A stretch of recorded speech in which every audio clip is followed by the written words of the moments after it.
Okay, driver setup. Driver is the only club in the bag that we're looking to swing a little on the upswing when we make contact with the ball. So the setup is very important to achieve this.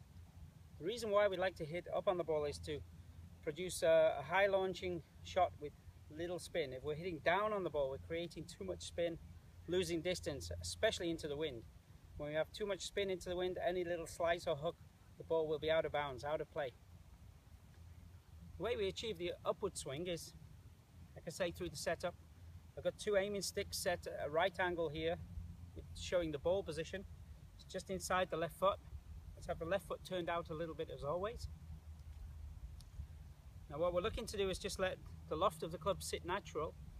Let the sole of the club sit on the floor, which means the hands will naturally just hang in the middle of my body here, which will be behind the ball.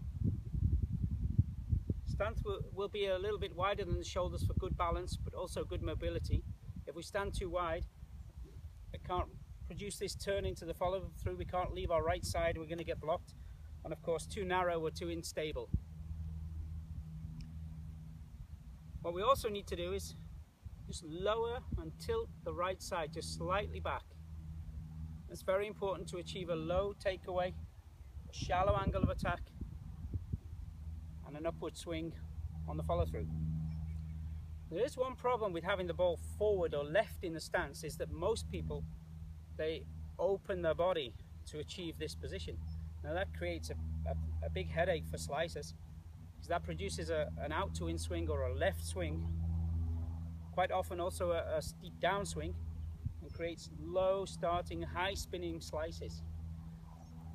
So to offset the ball position being forward and this leftward swing in the impact position, we actually have to feel like we're aiming the shoulders, the eye line and the elbows out to the right a little bit. So as we're setting up here, what we will do is lower the right shoulder, and if I turn to the side angle here, most people, like I say, they play the ball forwards, the right shoulder comes forwards, and this produces an out to in swing with a big slicing shot or pulls to the left. In order to combat that, lower the right shoulder, almost feel like the right shoulder drops a little bit behind you. You can even open the clear the left hip here, sorry, right hip, to produce a more inside swing. We really need to feel like we're swinging from the inside before the impact. Just don't forget, the swing is a circle. The circle will come straight to the target line in the impact, even though we feel we're swinging out to the right. It's the hardest thing for a slicer is to change. The ball is already spinning to the right. They need to swing more to the right to stop that slice. The ball is already going here, so the last thing they want to feel is swinging in this direction. The ball is already going in the woods and in the water on the right. But that's what you have to really face up to when you want to correct the slice.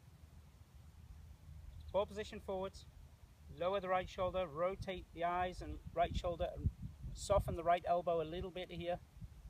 That produces this nice round into outswing that will produce the draw. Just to recap, ball position forwards, hands hanging in the middle of the body, lower the right shoulder, close the right shoulders and the eye line just slightly. That produces a nice into outswing.